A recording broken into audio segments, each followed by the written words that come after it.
Welcome, Earth Signs, to the Consciously Divine Connection. We are doing a mid-month check-in for a general reading for all Earth Signs of Taurus, Capricorn, and Virgo. Asking what messages need to come forth, what advice needs to come forth for the highest and best good of our Earth Signs. Taurus, Capricorn, and Virgo, please. So we will do the tarot spread, and then we will clarify, and then wind up with a final message from Spirit using the Soul's Lessons card. All right, let's see what's going to come forth for our Earth Signs. So I did have a couple of jumpers here. First out, we had the Hermit, followed by the Queen of Swords, the Five of Cups, Nine of Wands. I don't do reversal, so I'm going to turn them if they come out reversed. Seven of Pentacles with the Two of Swords, the High Priestess, the Ace of Swords, and on the bottom of the deck, what we don't see is the Eight of Swords. Okay, let's get into this. So it looks as though we're starting off the energy with a little bit of reflection and going within with the Hermit. So the Hermit is a phase that we need to go through in order to understand our inner wisdom and our inner knowledge. And when we spend time in our spiritual practices of journaling, scripting, meditating, affirmations, yoga, whatever it is that you use for your spiritual practice, it allows us to access this inner light. So the Hermit doesn't necessarily mean that you have gone off for an extended period of time of solitude, but you are carving out time daily to do some sort of spiritual practice that is just strengthening that knowledge for you. That leads us to the Queen of Swords. So she is a no-nonsense energy. She is very powerful. She's very focused on her beliefs.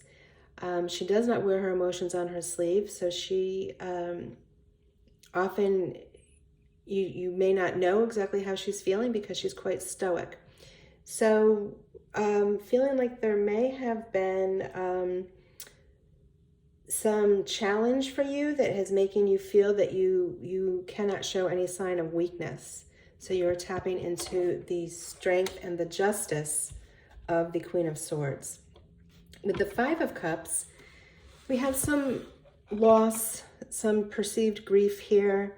The Five of Cups reminds us that even though there may have been loss or things didn't turn out the way you thought they would, possibly with this Queen of Swords energy, things look differently than you were anticipating. You want to focus on what you still have that is behind you.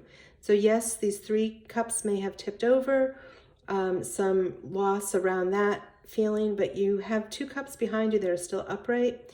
There's a path ahead of you leading you to the mountains of knowledge, and you're going to draw on the Hermit experience to pull you forward.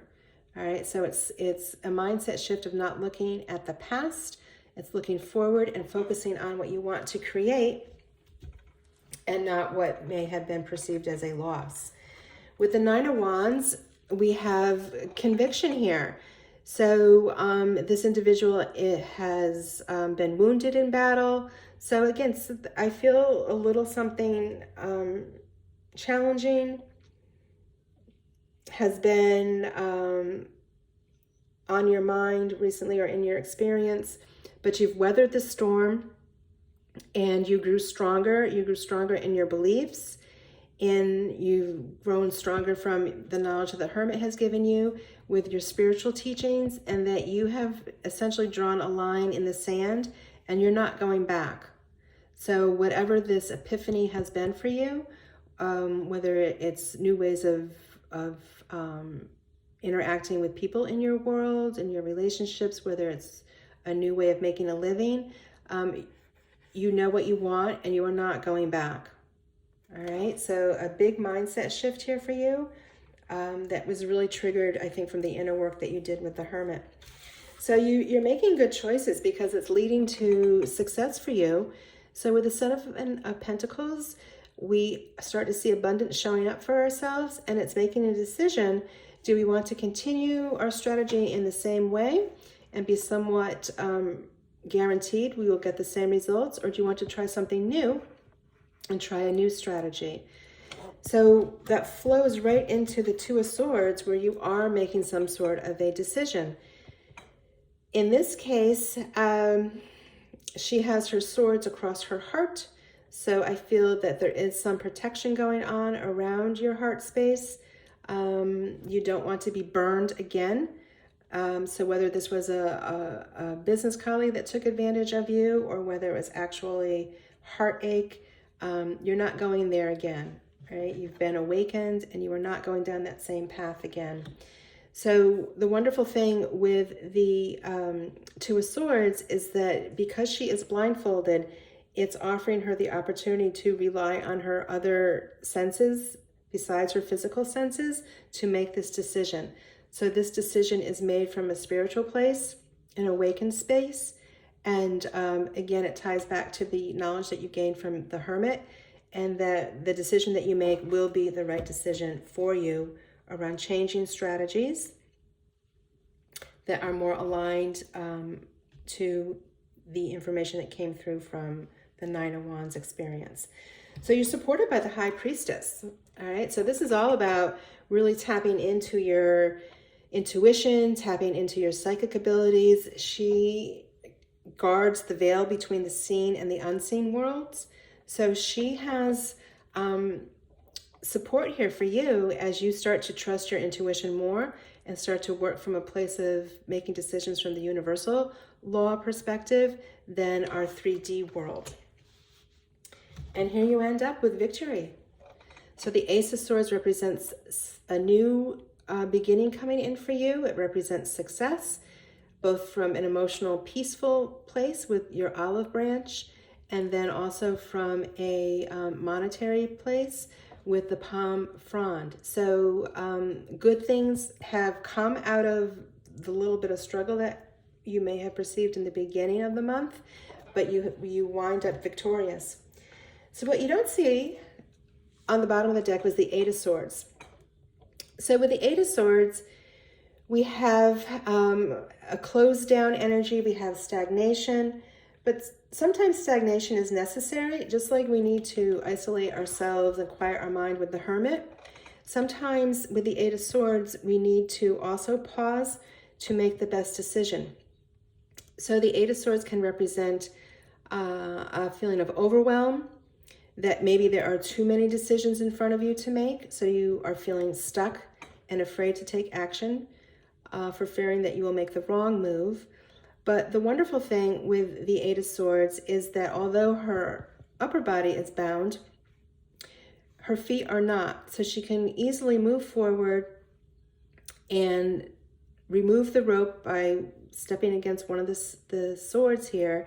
And then she can free her arms and she can remove the blindfold. So she will be able to see more clearly the decisions and opportunities available to her to start to move forward. So I see this card more as pausing and reflecting, because you do commit to a decision here. And with the Eight of Swords, the clouds do clear, right? And she can see the castle in the horizon. So the goal is within reach. It's just being able to take that first step. And again, you do have the power to do that. So sometimes it's more of a self-imposed stagnation.